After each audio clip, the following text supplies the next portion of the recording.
Onde dois ou três estiverem reunidos em meu nome, eu aí estarei no meio deles. Sejam bem-vindos à Mesa com Jesus. Desta vez, nesta conversa, eu sento-me novamente com aquele que foi o primeiro convidado deste canal, Diácono Leopoldo Vaz. Como está, Sr. Diácono? Estou muito bem, obrigado. Obrigado pelo convite, mais uma vez, para conversarmos sobre assuntos, neste caso concreto, que nos interessam a nós, enquanto paroquianos da Pena, vamos a ver. E habitantes da cidade de Lisboa, não é? E habitantes da cidade de Lisboa, e particularmente da Colina de Santana. Da Colina de Santana. E efetivamente, vamos falar um bocadinho, vamos conversar sobre todas estas coisas. Portanto, eu sou diácono, portanto, acabaste já de dizer, e profissionalmente, portanto, sou economista e urbanista. E, fundamentalmente, eu não vou falar nem enquanto diácono, nem enquanto economista e urbanista. Fundamentalmente seria o urbanismo, não é? Mas vou antes localizar-me numa outra posição, que é de ser um lisboeta, um alfacinha de gema, como se costuma dizer, pronto, nascido e criado em Lisboa, com pais de Lisboa, com avós de Lisboa, enfim, por aí fora, e que ama muito a sua cidade. E, portanto, o que vamos falar é sobre a cidade, realmente, sobre esta colina de Santana, que é a minha colina, que foi onde eu nasci, e com todo o entusiasmo que eu consigo ter, portanto, ao falar e transmitir, ao falar deste espaço que me é muito querido. E naturalmente que, ao falar sobre a Colina de Santana, eu não posso esquecer que sou urbanista, não posso esquecer que sou economista também, e que sou diácono. Exatamente. Presente no Ser Leopoldo. Ser Leopoldo, Ser Leopoldo. E Ser Leopoldo de Lisboa. De Lisboa, exatamente. Então é nessa perspectiva, essa conversa que vamos ter, a propósito da cidade, deste espaço, da sua evolução. Como podem ver, isto vai ser animado, portanto, olhem, juntem-se a mim, tragam também a vossa chávena de café ou de chá e vamos ouvir, porque de facto o Diácono Leopoldo é uma pessoa fascinante, uma pessoa quase não precisa de perguntar nada, porque ele fala com uma profundeza que de facto nós já não estamos habituados. Portanto, vamos a isso. Sr. Diácono, desde já começar, como era a cidade de Lisboa antes da vinda das ordens religiosas? Isto não significando que fosse antes do cristianismo, não é? Sim, claro que não. Nós temos, naturalmente, sinais concretos, não é? Portanto, de que o cristianismo entrou, portanto, na Península Ibérica e, designadamente, em Lisboa, logo nos inícios, não no início da Era Apostólica, mas ainda durante a Era Apostólica, portanto. E não estamos a falar propriamente já na Igreja reconhecida após a paz de Constantino. Estamos ainda a falar em períodos anteriores, como é evidente. E Lisboa, naturalmente, ela é uma cidade fantástica, devo-vos dizer. É uma cidade que tem milhares de anos, já como um povoamento com projeção. Vamos a ver. Estamos a reportar aos tempos fenícios. Não é que não houvesse cá, sabemos, povoamento, uma marca humana desde a pré-histórica, sabemos isso. Mas a situação natural desta cidade, portanto, neste estuário do maior rio da península, portanto, com 1070 km, 17 km, e numa zona privilegiadíssima da costa, que é o estuário do rio Tejo, propiciou ao longo dos séculos sempre uma atração grande, precisamente por esta localização. E não vamos ir muito mais para trás, mas os fenícios, como sabeis, fizeram desta a cidade uma feitoria, era um porto importante, portanto, na sua época, e estamos a situar 1000 e tal anos antes de Cristo. Portanto, vamos por aí. E, portanto, vamos ver também como ele foi evoluindo, este porto. Portanto, depois temos as situações relacionadas com a própria ligação, portanto, de todo o mar Mediterrâneo, porque no fundo, os fenícios eram praticamente donos do Mediterrâneo, com os gregos, não é? Portanto, e sabemos que eles projetaram esta cidade. E, curiosamente, a cidade foi tendo vários nomes, mas à medida que foi sendo ocupada por vários povos, não é? Mas, na realidade, há uma característica que todos lhe reconhecem, chamam, valorizam na forma como a referem, que é o facto de o estuário ser um porto ameno, o que quer dizer que era uma reentrância na costa, que era confortável para a navegação, porque podiam realmente descansar, fazer a muda das águas, fazer tudo isso. E, ao mesmo tempo, a qualidade de um rio que tinha muita possibilidade de pesca, portanto, na sua confluência com o mar. Portanto, porque o Tagus, o rio Tejo, não é, que nós lhe chamamos, quer dizer precisamente isso, um porto piscoso, com pesca. Muita capacidade de pesca. Infelizmente a pesca, quando, mercê da minha profissão, nos anos 60 e 70, fiz parte de equipas que trabalharam concretamente sobre a questão do estuário e dos níveis de poluição. O rio estava praticamente morto com a poluição industrial e não só. Portanto, graças a Deus essa situação conseguiu-se inverter, mas não foi uma situação fácil. Bem, sim. Mas vamos então aos fenícios, voltemos passando aos romanos, não é? Passando a Cartago, passando aos romanos, exatamente. E os romanos estavam cá, portanto, realmente 200 anos antes de Cristo, não é? Estavam, e implantaram-se. E fizeram de Lisboa, não é? Exatamente. E fizeram, não estamos a desenvolver, entramos realmente no que interessa. Nunca mais nos leva a lado nenhum, não nos leva, mas portanto, que seria muito demorado. Mas assim, os romanos vêm e têm logo consciência da importância e da estratégia desta localização.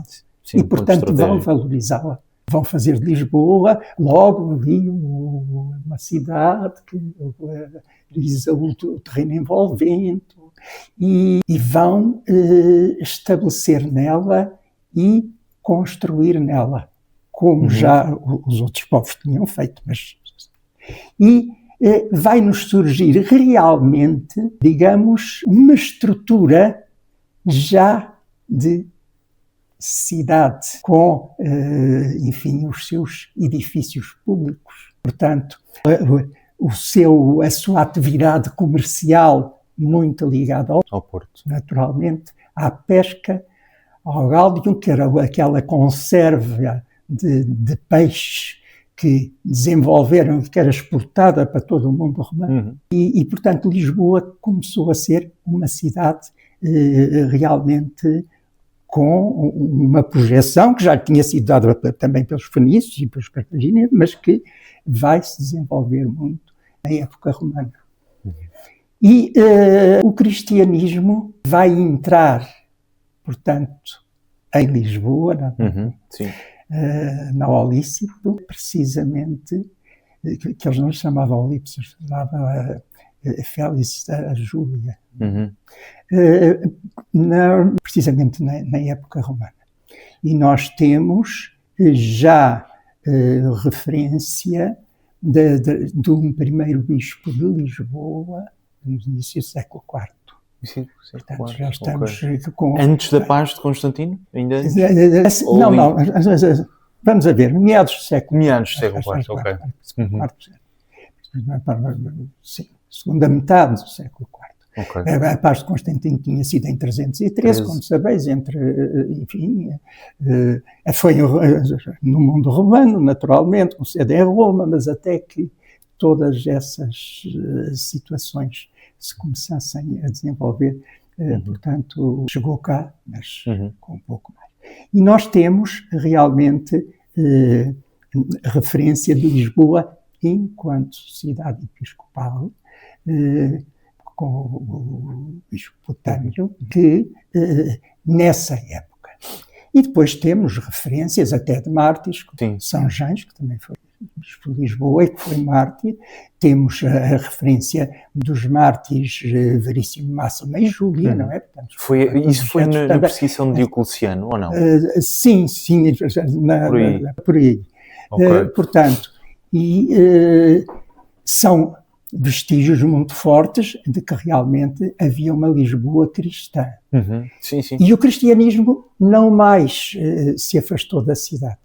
Portanto, a cidade foi ocupada, como sabemos. Depois, portanto, sucessivas ocupantes, os romanos de resto tiveram muitas dificuldades. Eles só conseguiram realmente este desenvolvimento que eu estava a dizer, consolidá-lo depois da morte de Viriato, portanto, porque os lusitanos, os povos, portanto, da península do interior, portanto, deram que fazer, como se costuma dizer, e por fim houve depois toda a ocupação que veio do sul, não é? Eu estava a falar da ocupação do norte, dos povos bárbaros, visigodos e outros, mas temos depois a ocupação que foi feita a partir do norte da África. Sim. Do norte da África, exato, sul. Exatamente.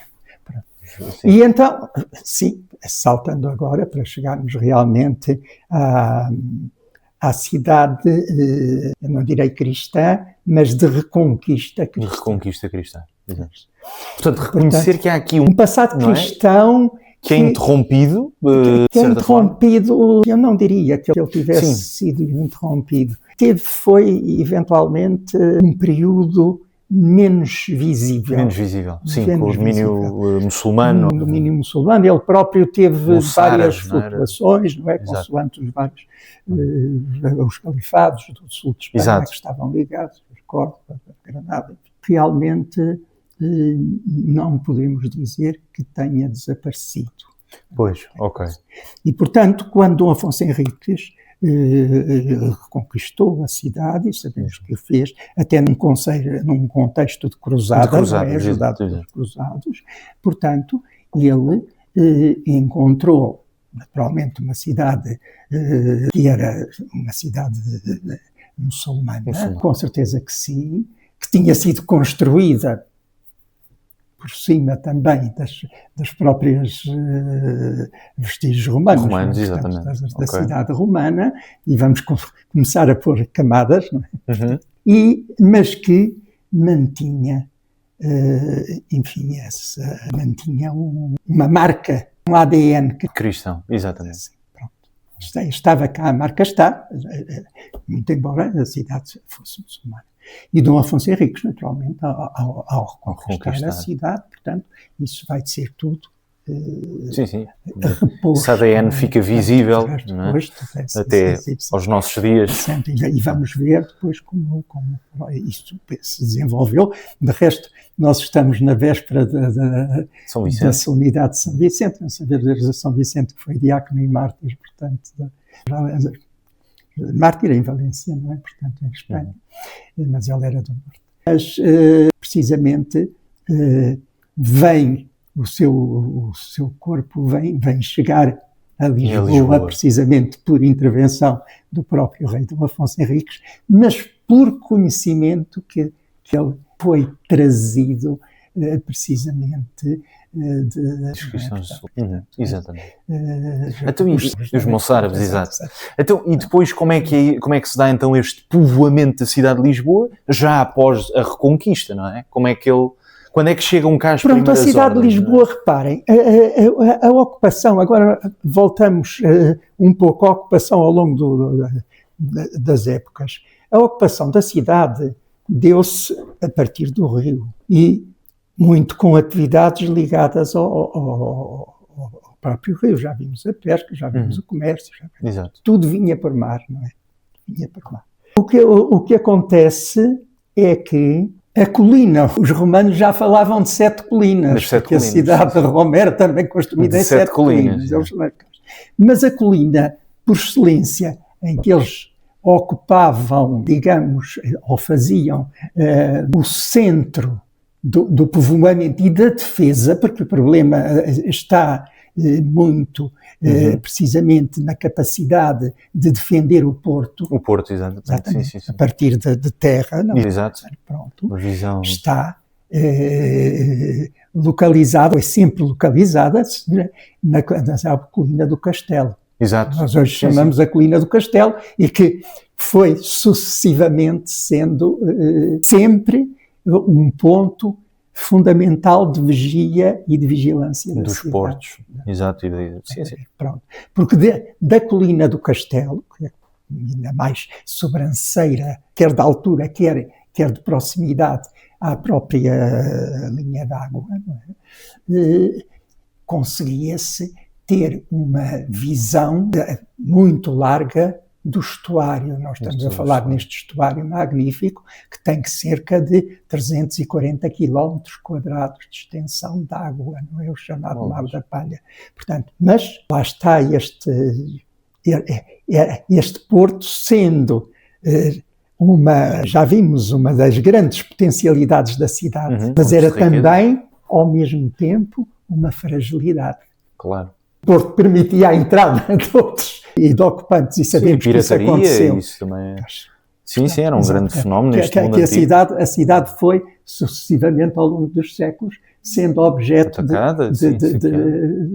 de ataques a partir do seu porto.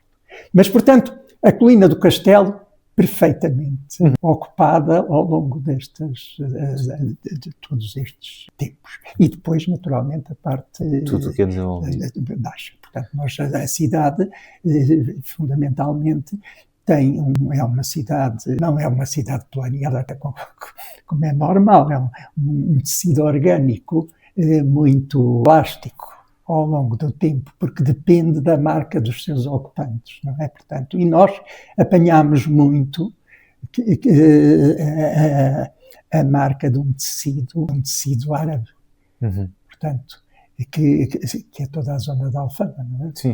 Isso evidencia-se como? Nas ruas? Nas ruas, portanto, no intercâmbio da rua, exatamente, na falta de planeamento, digamos, da própria construção, não é? Portanto, não, o tecido urbano vai acontecendo à medida das necessidades. Portanto, e sabemos que as cidades árabes são assim. Exato. Em geral, portanto, tem aquele intrincado das medidas e das ruas, becos, escadinhas e exatamente. É o que nós encontramos ainda hoje em Alfama, toda a cidade. Portanto, tem que ter por toda a cidade, não, por aquela zona da Alfama. E vamos ver precisamente, quando formos falar agora da colina de Santana, que é uma colina que nesta história toda só começa no século XVI. É a zona de campo, não é? Para 16, está fora da cidade. Está fora na cidade e, inclusivamente, nós verificamos que nas próprias representações, digamos, mais antigas, portanto, que temos do final do século XVI, portanto, 1590, portanto, temos uma imagem, duas cartas muito interessantes, que de resto fazem parte, estão relacionadas com a mesma obra, portanto, com o geógrafo, que ele era geógrafo, até já clérigo, alemão, que escreveu sobre um homem, como qualquer geógrafo, bastante viajado e bastante marcado, não é, pelo território, e que escreveu sobre as cidades do mundo, não é? As cidades que conhecia, e claro, e Lisboa não está, porque nós estamos a falar numa época, portanto, do século XVI, foi 16, 17, foi uma época de grande esplendor para a cidade de Lisboa. Reparem, estão a ver que ao longo dos séculos a cidade tem tido períodos de grande projeção, de grande brilho, e depois outros períodos de maior apagamento, se querem, não é? Portanto, vemos desde os fenícios como as coisas aconteceram, estes altos e baixos na vida da própria cidade, mas que estão espelhados no território, e estão espelhados fundamentalmente na forma como a própria cidade vai influindo. E, portanto, e o povoamento que nos chegou até hoje, não é? Então, e agora? Certo. E, portanto, quando estamos a falar de colinas, e já começamos por dizer que uma especialmente é o objeto do nosso interesse, por causa de vários motivos aqui, não é porque eu sou da colina de Santana, mas enfim, mas é também porque somos aqui, claro. A nossa comunidade paroquial também é daqui, e portanto, de maneira que é a colina que mais agora nos está interessante para falar, e efetivamente nós verificamos que nessas cartas, que são nesses perfis mais antigos, a colina de Santana nos aparece perfeitamente virgem, com muito pouca ocupação. E já podemos ver como é que essa ocupação se foi processando. Porque isso e é interessante principalmente ver também como ela evoluiu. Porque nós vimos que há zonas da cidade, e vamos referenciar, por exemplo, a zona do Castelo, a zona da Alfama, porque sendo toda aquela zona vizinha ao rio, e, portanto, foi logo ocupada, desde sempre ocupada, ligada com a pesca, ligada com aqui é só importante explicar, para também quem não sabe, ou quem não é de Lisboa, perceber que a colina de Santana é paralela ao castelo, não é? Podemos dizer desta forma. A colina de Santana, quer dizer, vamos a ver, quando nós falamos nas 7 colinas, as 7 colinas é uma percepção que se tem a partir de quem entra em Lisboa por o mar. Exato. Claro que se tu vieres hoje de avião e olhares para baixo, quer dizer, não detectas colina nenhuma, não é? Portanto, mas a percepção, e de resto isto, digamos que a utilização do termo das 7 colinas, ela vai ser particularmente surgir precisamente no final do século XVI. Exato. E por as mãos de um religioso, portanto, Frei Nicolau de Oliveira, portanto, que era um religioso da Ordem da Santíssima Trindade. A Ordem da Santíssima Trindade e da Redenção dos Cativos, portanto, tem essa conotação. Foi uma ordem que foi fundada precisamente por isso, portanto, é uma ordem medieval e foi fundada em França, mas precisamente com um objetivo de fazer uma ponte com todo o mundo do norte da África, o mundo muçulmano, precisamente no sentido de resgatar os cristãos que se tinham, de certa maneira, ficado cativos. Portanto, nós temos situações dessas, não é? Até temos um rei, que nós chamamos o Infante Santo. O Infante Santo, sim. Que precisamente é um dos casos que ficou cativo, não é? Portanto, em África. Era normalíssimo essas situações. E, portanto, este Frei Nicolau de Oliveira, que entrava e saía muito da Barra, então começou a fazer um paralelismo entre esta cidade magnífica, porque era considerada uma cidade magnífica, não é? Nessa época, e a própria cidade de Roma, que era o sede da cristandade. E lá identificou as colinas. Portanto, era equiparar Lisboa a Roma, na grande cidade eterna. Exatamente. Já os romanos o fariam com outro tipo de ligação, ligação, mas com certeza também seria. Portanto, neste caso, até porque ele próprio era religioso, portanto, era numa perspectiva também muito cristã, naturalmente. Assim, portanto. E então, esta colina era uma colina que se destacava, já a colina destacava-se pela sua inserção morfológica na cidade, portanto.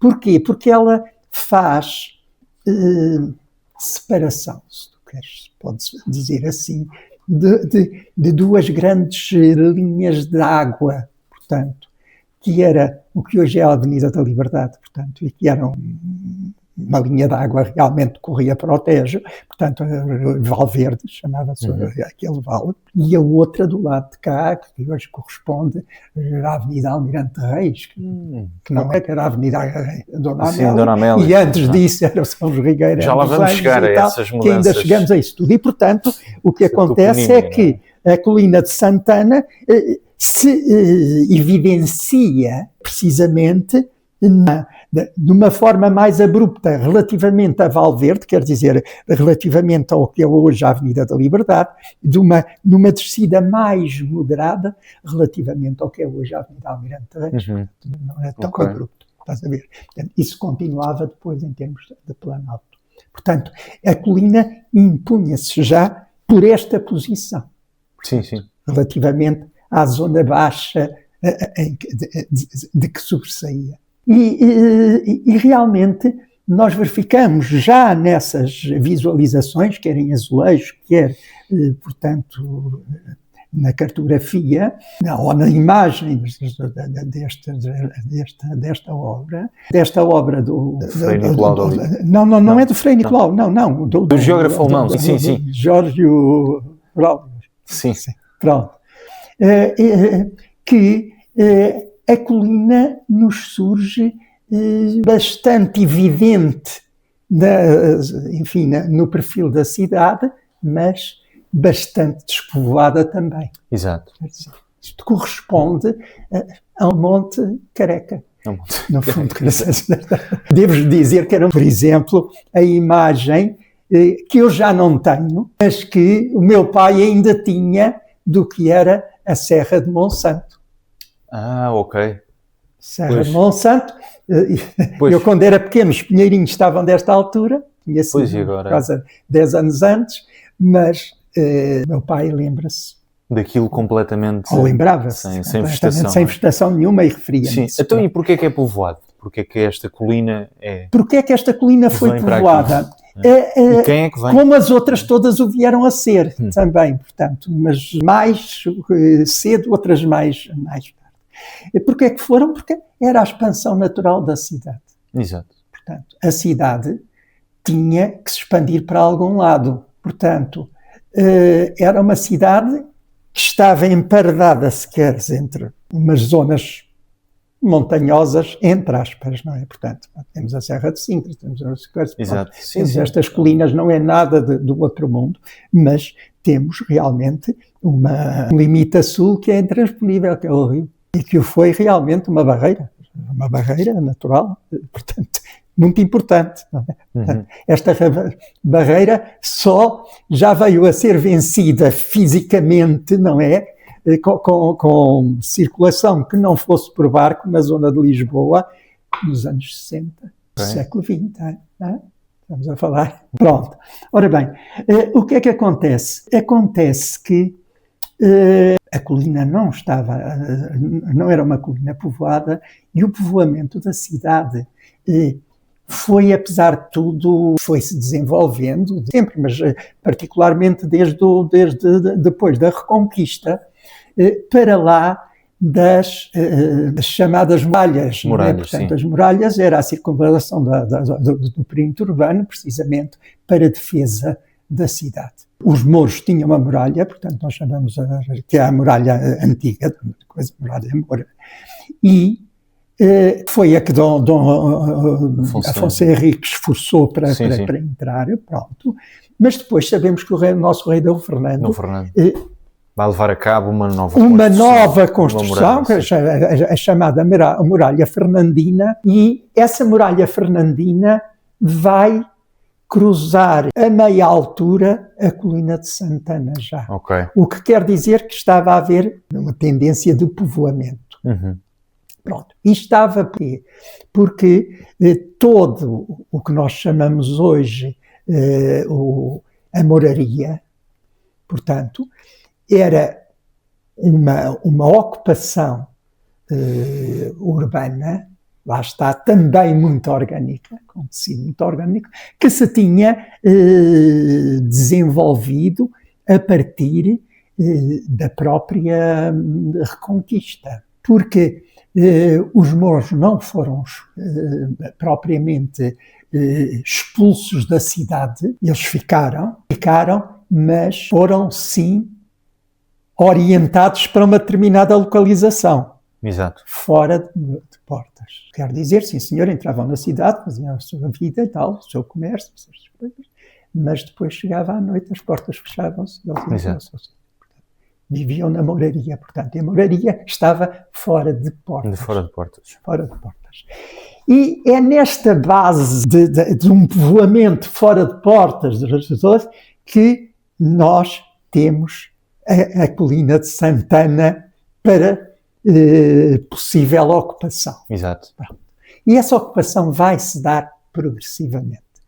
E, curiosamente, o primeiro é um grande entre aspas, porque nós quando falamos em hospitais, que, enfim, eram também um pouco hospedarias, desta época medievais, não estamos a falar de grandes coisas. Sim, não é o Hospital da Cofetejo, não é? É uma coisa muito mais pequena. Temos coisas com dimensões muito mais grandes. Mas estou a dizer um equipamento público que vai ser instalado na base da colina.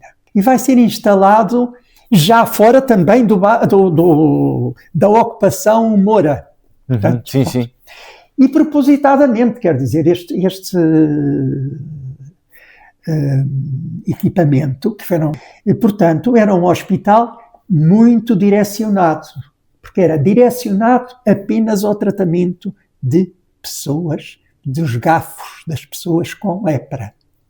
E precisamente ele estava localizado fora de portas. Por isso. Porque sabemos exatamente todo o problema relacionado com a lepra. E sabemos onde é que ele ficava, concretamente? E sabemos concretamente onde ele ficava. Onde é que era? Ele ficava exatamente de frente da porta do carro do Hospital de São José, que é aquela porta para as urgências.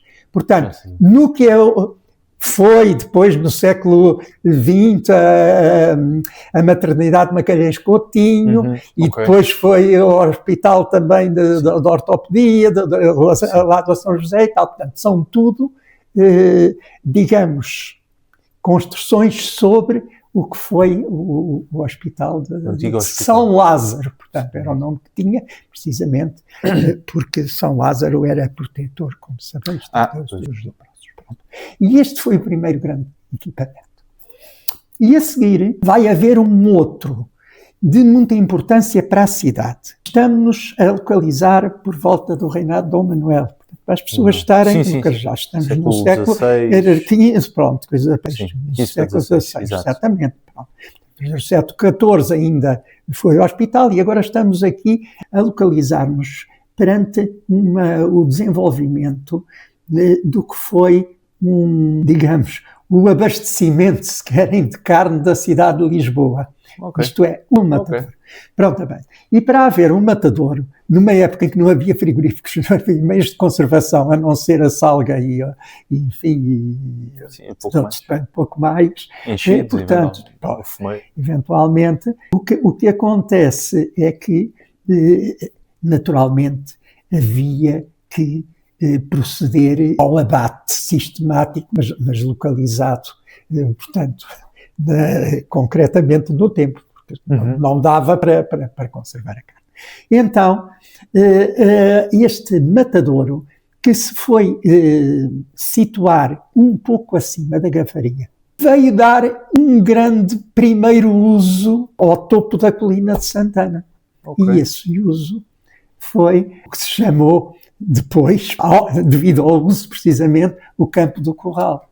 Campo do Curral. Porquê? Porque exatamente, as reses vinham, portanto, do norte, vinham do campo, do lado do Ribatejo, ou do lado de cima, de Ouros, vinham e eram concentradas no campo portanto, para depois serem abatidas e distribuídas pela cidade. Vendidas pela cidade. Portanto, temos aqui um primeiro grande à dimensão, porque era um pouco à dimensão da cidade, portanto, tinha uma função nitidamente económica, não é? Portanto, comercial, portanto, ligada precisamente ao abastecimento da cidade. E então o campo do Curral, que também chamava o campo da Caganita, estás a perceber porquê, não é? Portanto, realmente era a concentração do gado prado. Não devia cheirar muito bem, não é? Na altura isto eu penso que assim... não, aquilo deveria ser tudo uma grande porcaria, mas enfim, francamente sim.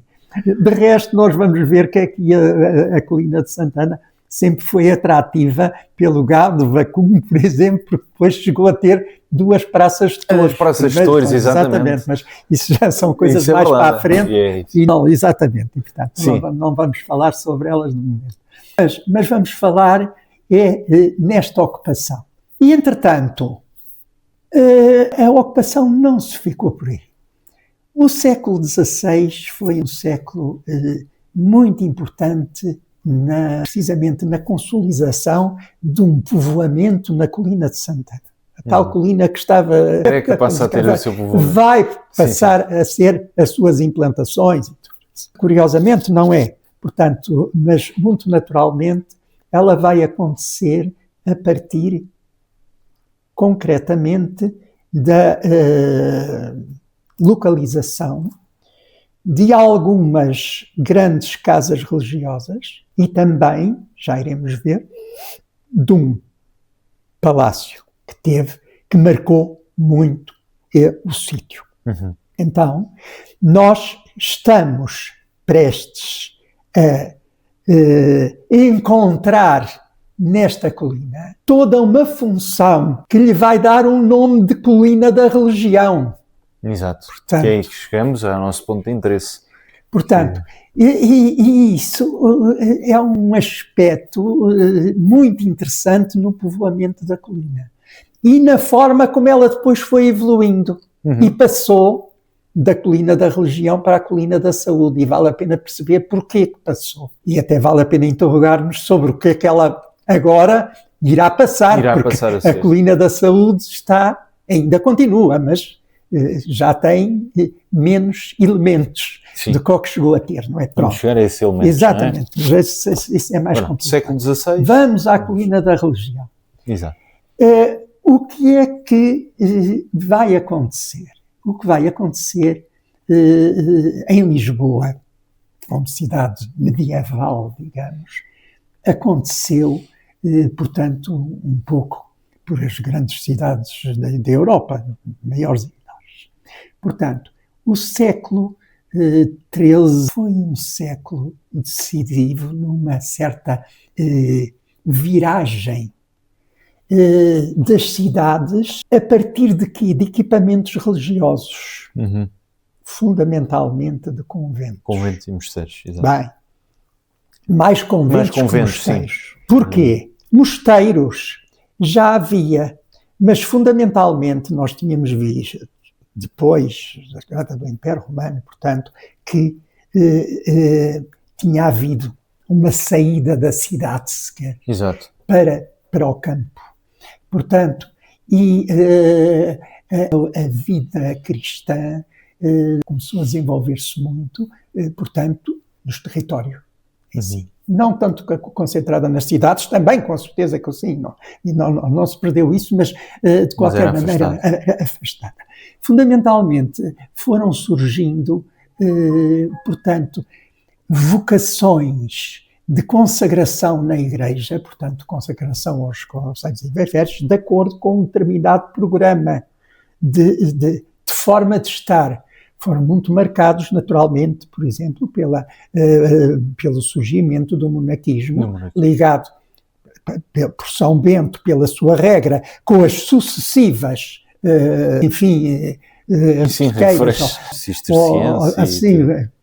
exatamente. Portanto, foram sempre utilizando a mesma regra, não é?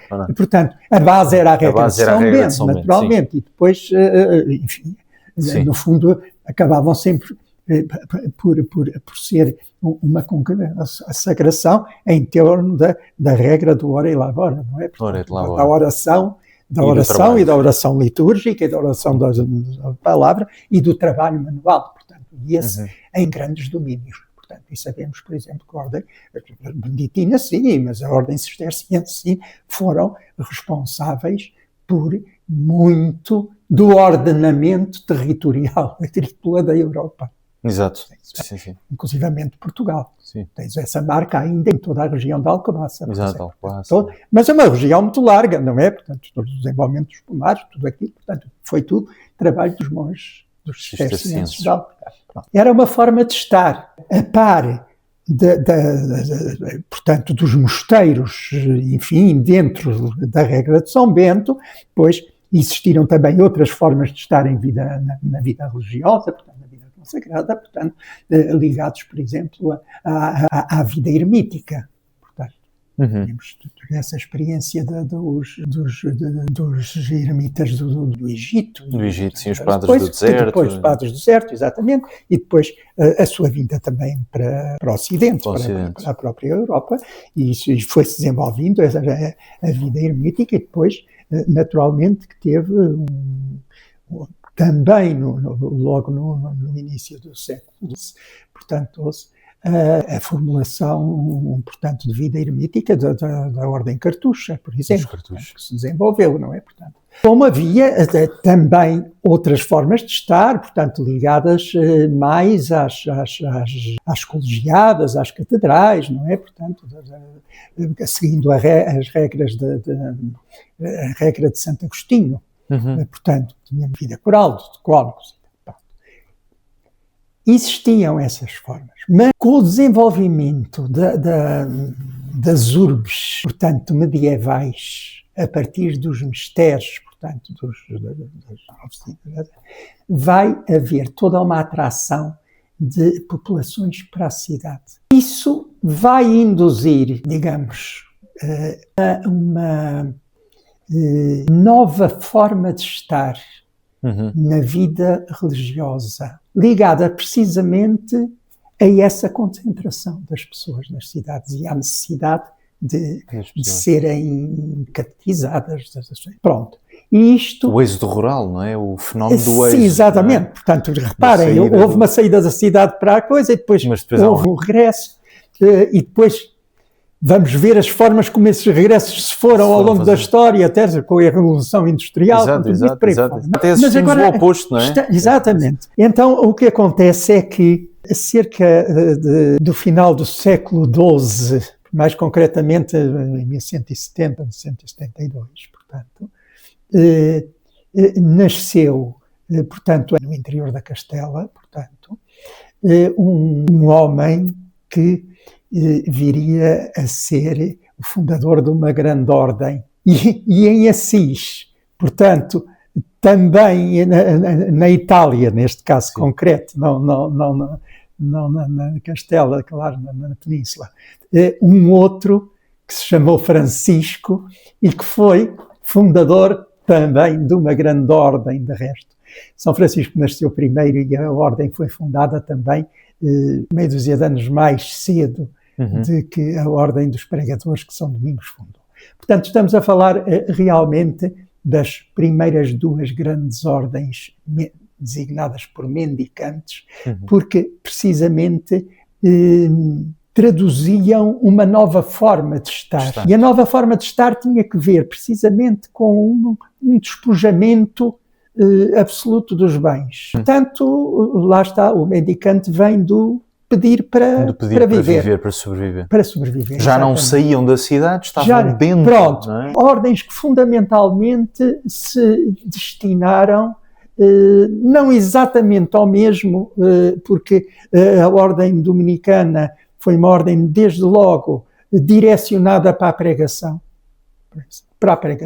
Portanto, ela vai surgir precisamente de uma própria experiência de São Domingos, no sul da França, na zona de Toulouse. E, portanto, quando, em passagem com o seu bispo por essa zona, se viu confrontado com as heresias dos cátaros e dos albigenses e, portanto, ficou logo ali a pregar e, portanto, e foi daí que veio surgir depois, enfim, a inspiração para fundar uma ordem de, portanto, de pregadores itinerantes, portanto, homens que se destinavam pura e simplesmente ao estudo e à pregação. Portanto, receber para dar. É, portanto.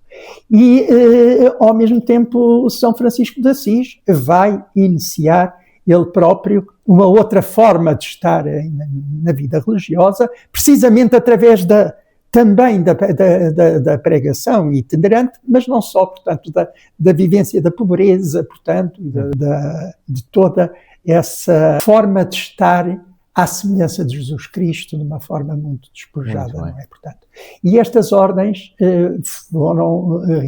vieram a ser reconhecidas por a Igreja. Podemos falar delas em pormenor, mas não agora de momento, portanto, mas naturalmente que se vão desenvolver muito. Estamos no princípio do século XIII e digamos que no primeiro quartel do século XIII estas ordens começam-se a expandir. E vão também chegar aqui. E vão chegar cá logo, portanto, São Domingos enviou 16 dos seus pregadores por toda a Europa e vieram 2 para Portugal também. E, portanto, Frei Soeiro Gomes e tal, que introduziram a ordem dominicana em Portugal. E o mesmo aconteceu com os franciscanos. Vieram também, chegaram até antes de nós, a 6 anos antes, penso, da ordem dominicana. Portanto, isto estamos a Portugal e referimos depois a Lisboa, não é? Portanto, eles não entraram especificamente por Lisboa, mas vieram logo cá, como é evidente. Pronto. E foi, digamos, um fervilhar de ordens mendicantes que se vão desenvolver a partir daí. Exato. Portanto, durante todo o século XII nós vamos ver aparecerem os carmelitas na sua formulação mendicante, depois de virem da Terra Santa. Vamos ver, com base na regra de Santo Agostinho, os agostinhos ermitas, por aí fora, e portanto, as cidades enchem-se de frades, de novas vocações, portanto, de uma forma diferente de estar, de apostolado e de inserção na própria cidade, com casas integradas no tecido urbano, ou contíguas com ele. E nós vemos em Lisboa, falávamos há um bocado da cidade, e nessa imagem nós podemos desde logo identificar, e estamos a referir à visualização que o Jorge teve da própria cidade de Lisboa, a partir de elementos, ele está a trabalhar elementos cerca de 1560, 1567. Okay. E então há ali logo nada mais, nada menos do que representadas 15 casas religiosas, assim, ao longo da cidade, desde o Oriente ao Ocidente, portanto, e nós vamos encontrar ali já os conventos, os grandes conventos das ordens mendicantes, fundamentalmente. A par de outras, claro, já sabemos que em Lisboa havia o Mosteiro de São Vicente, de fora, ligado realmente aos cônegos de Santo Agostinho, de que São Domingos era, por exemplo, era cônego de Santo Agostinho também. Portanto, que Santo António foi também. E foi também, exatamente. Independentemente. Mas depois, todas estas casas religiosas. Ora bem, a colina de Santana foi um espaço apetecível.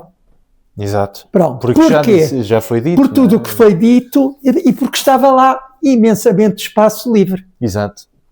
E então, nós vamos verificar que a primeira casa religiosa da colina se vai situar precisamente, e estamos a referenciar ao final do reinado de Dom João III, portanto, à sua mulher, Dona Catarina, já viúva.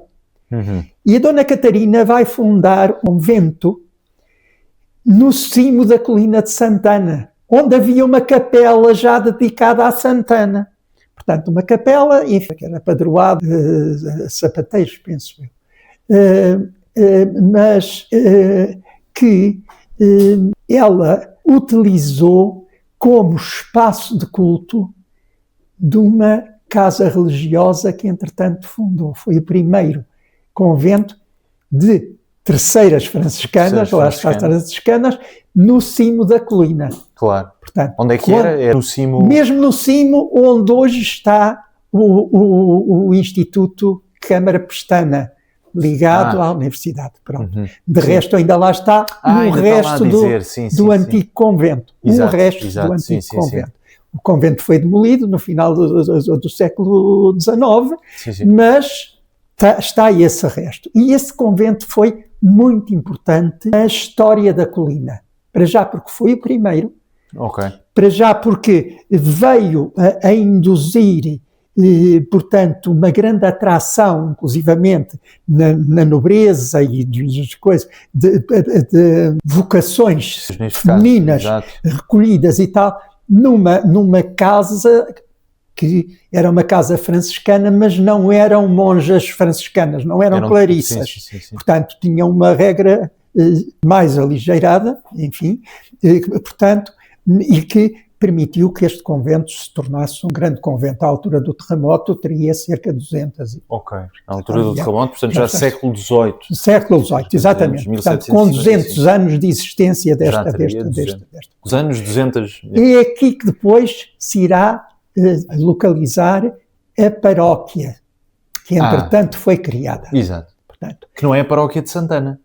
Que não é a paróquia, atualmente não é a paróquia de Santana, mas que na altura era Santana. Ok. Portanto, ela foi criada precisamente como paróquia de Santana, utilizando a igreja conventual do próprio mosteiro. Boa. E isto tudo sendo rei o cardeal Dom Henrique, como sabemos, antes dos Filipes, não é? Antes dos Filipes e Dom Sebastião perdido em Alcácer Quibir. Exatamente, pronto.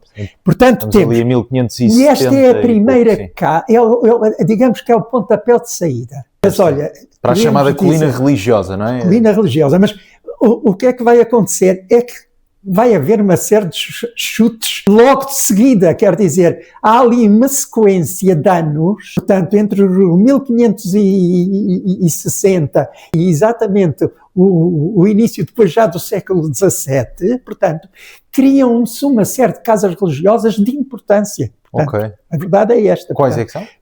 Temos o convento de Santo António dos Capuchos, portanto, que lá está um convento franciscano reformado, porque já estamos no pós-presente, já estamos na reforma das ordens que tiveram, não é? Pronto. Portanto, temos a Santo António dos Capuchos, temos o hospital, que hoje é o Hospital de São José, e que foi o grande colégio da Companhia de Jesus. Recém-formada, em Portugal, na altura. Recém-formada, portanto, e que tinha tido a sua entrada em Portugal, precisamente do reinado de Dom João III, portanto, coisa, e que tinha a primeira casa que os jesuítas tiveram no mundo, foi um colégio de Santo Antão, chamado Santo Antão o Velho, que tinha, é uma casa interessante, lá está, mas em plena moraria. Sim, dentro da cerca, portanto, em plena moraria. Tinha sido sucessivamente um mosteiro de dominicanas, lá está, portanto, feminino da ordem dominicana, e entretanto tinham trocado de casa com um convento masculino que havia aqui, precisamente na base da colina de Santana, hoje a Igreja de São José, Largo da Anunciada.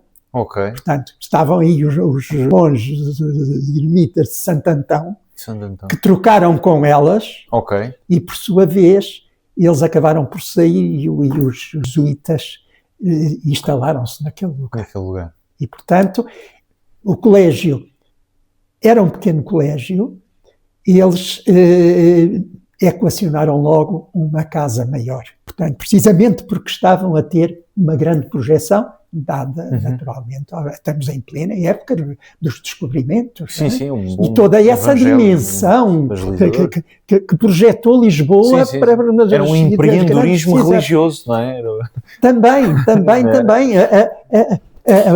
Digamos, o boom comercial de coisa estava acompanhado naturalmente por um boom religioso também. Portanto, as descobertas, as reformas de coisa. Portanto, estas ordens mendicantes foram as grandes obreiras, juntamente com os jesuítas, que já não podemos, que já é uma, digamos, uma ordem, uma sociedade de vida que agora é bastante posterior, já não é medieval propriamente, não é? Portanto, já da época moderna. Sim, já estamos na época moderna. Exatamente. Portanto, sim. Estamos em pleno, e tudo isto sabemos, com um desafio imenso na Igreja, que foi o Concílio de Trento e a resposta a dar à reforma protestante. Exato. Portanto, estamos aqui num fervilhar de desafios para a Igreja. Não deixa de ser curioso, não é? Porque o Sr. Diaco estava a dizer que houve, de facto, um fervor religioso dentro, aqui nesta parte da cidade de Lisboa, portanto... Nesta e noutras, mas aqui como havia muito espaço, concentraram-se no espaço de menos de 200 anos. Nesse caso, as religiões.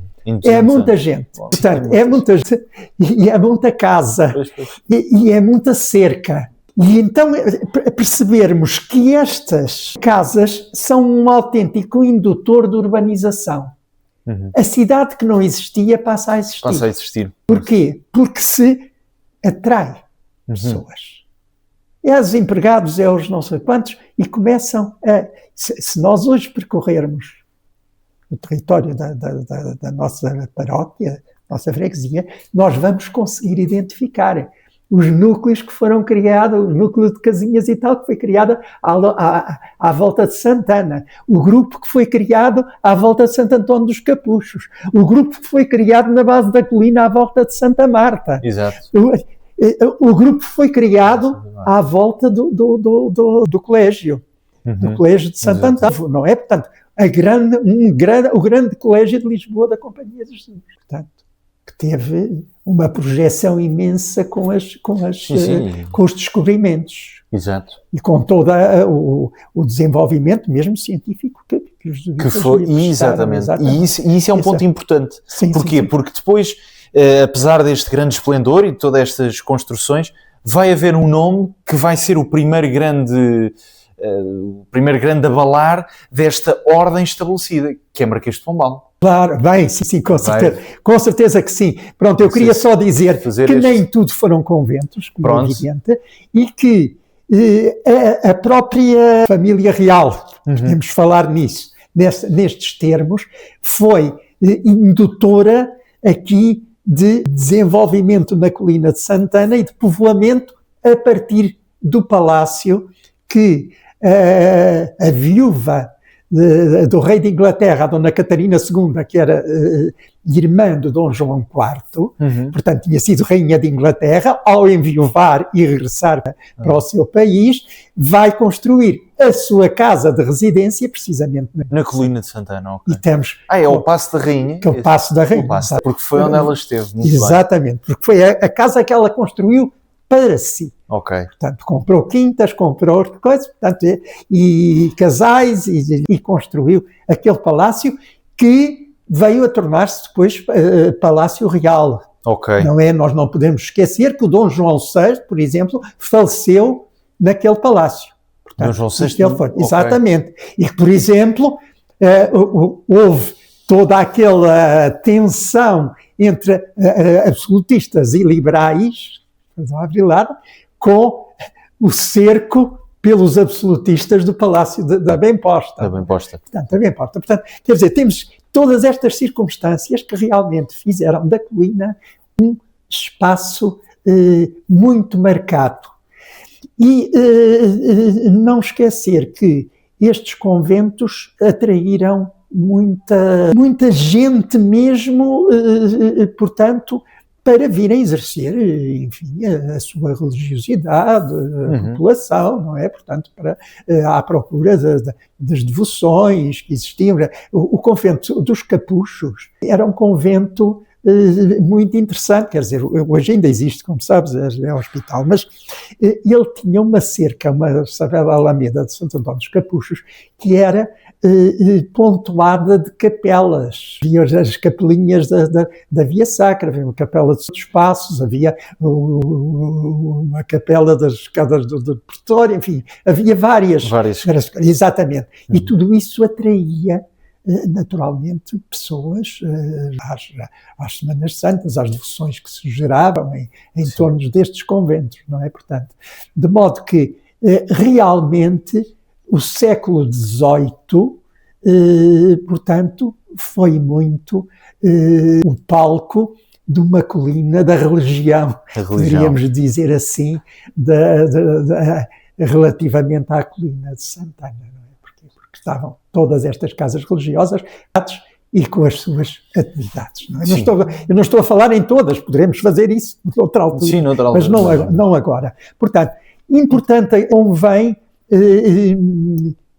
talvez referir agora a diferença que a motivação que vai criar as condições para que esta situação se vá alterar. Ok.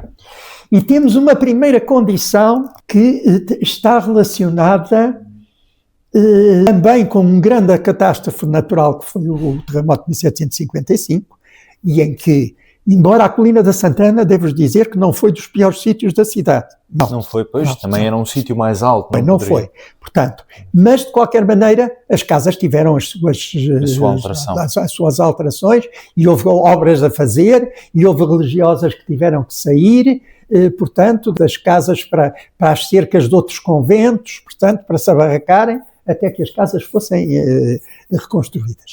Pronto. Mas o que tu falavas há um bocado do Marquês de Pombal, não é? De Pombal, e estamos em pleno reinado de Dom José, Dom José I, em que tínhamos aqui todo os antecedentes de um Dom João V a investir, religioso também, não é? Portanto, que construiu na colina de Santana templos magníficos, não é? Começando pela igreja paroquial, mas a dita igreja foi arrasada, não foi, mas foi muito danificada, porque ao cair-lhe a abóbada ficou praticamente incapaz, não é? E nunca foi completamente restaurada. Dizer, a igreja de São José acabou por ser depois demolida do hospital. Do hospital. Sim.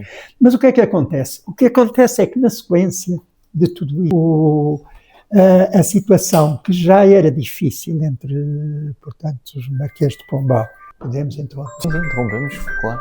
Estamos no pós-terremoto e em 1759, portanto, 4 anos depois do terremoto, ainda as reconstruções iam na praça. Acontece que foram expulsos de Portugal e dos seus domínios no Brasil, inclusive. Exatamente, claro. Pelo Marquês de Pombal. Sim. Pelo rei Dom José, quer dizer, portanto, exatamente, mas já sabemos que quem reinava era o Marquês, não é? Portanto, pronto.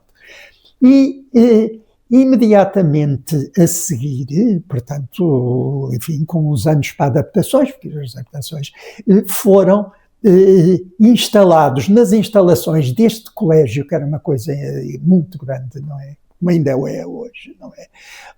Os doentes que tinham ficado muito mal alojados na cidade com a derrocada do Hospital Todos os Santos, que era o grande hospital que existia no Rossio, no fórum da cidade, e que era o Hospital Central de Lisboa, não é? De maneira que a destruição do Hospital dos Santos, que não foi recuperado, que não foi reconstruído, tal foi o dano que teve, não é? Induziu a que, enfim, houvesse uma urgência de abrigar os doentes, ou de acolher os doentes. E esses doentes vieram realmente para o colégio dos jesuítas. Atual Hospital de São José. Atual Hospital de São José. E aí ficaram. Portanto, até aos dias de hoje. Pronto. E esse hospital foi-se ampliando e, entretanto, a vida política também se foi alterando. Nós sabemos que tudo o que aconteceu na sequência da Revolução Francesa, portanto, as consequências que isso teve na própria corte de Portugal, inclusivamente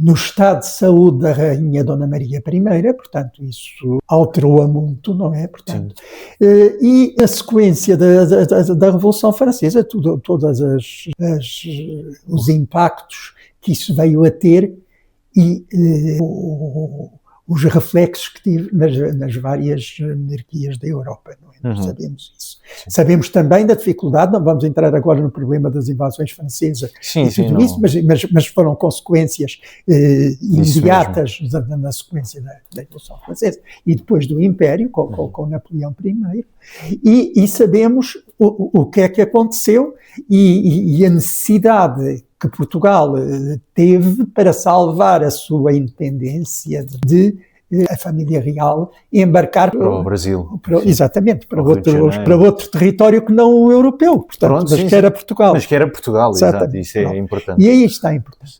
Pronto, e a família real veio e depois sabemos também quais foram as tendências que se criaram, portanto, e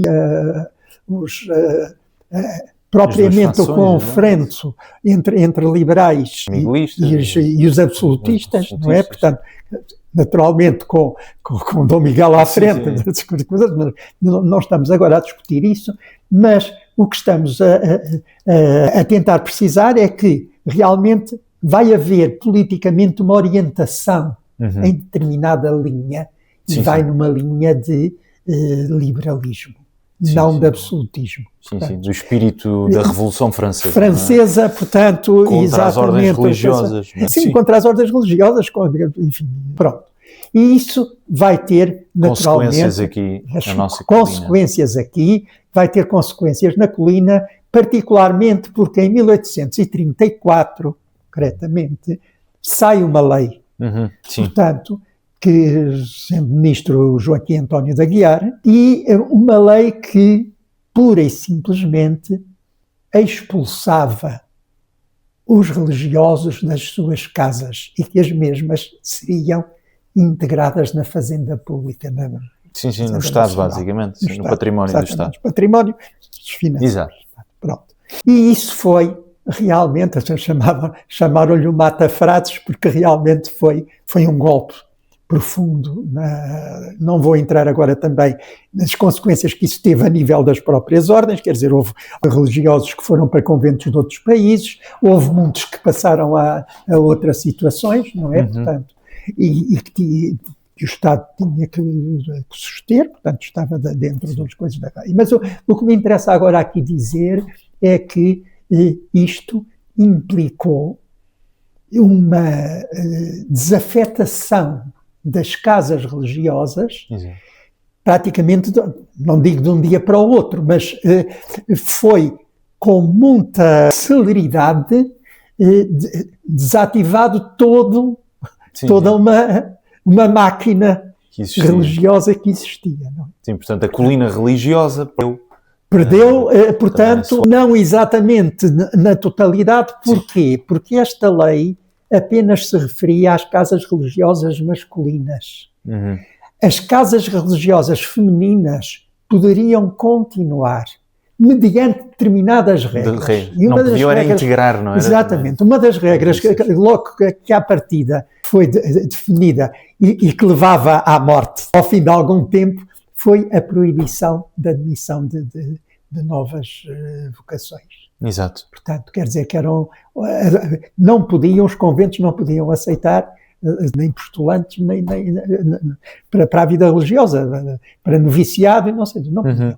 Portanto, o mais que podiam ter era educandas. Pronto. E foi neste sistema de educandas e tal, que foram mantendo um pouco a vida comunitária, não é? Portanto, aqui na colina, concretamente, o convento, que tinha sido o primeiro por excelência, terminou, acho que em 1884, com a morte da última religiosa. O convento de Santana foi desafeto e depois demolido logo no princípio dos coisas, para a construção do Instituto, à semelhança do Instituto Pasteur em Paris. Portanto, relacionado com a saúde. E isto porquê? Porque a partir do forte núcleo que foi o Hospital de São José, como se passou a chamar, não é?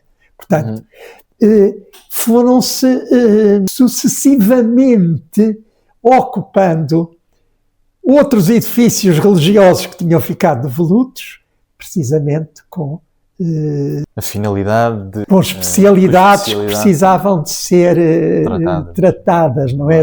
Estou a pensar concretamente, por exemplo, as enfermarias das pessoas com doenças psiquiátricas, dos loucos, como a gente começou a dizer, que em determinada altura o professor Miguel Bombarda, que depois conseguiu transferir para uma unidade à parte, precisamente para ter um tratamento à parte, que foi o chamado Hospital Miguel Bombarda, que se foi instalar mais uma vez num convento, que era o convento dos Padres da Missão.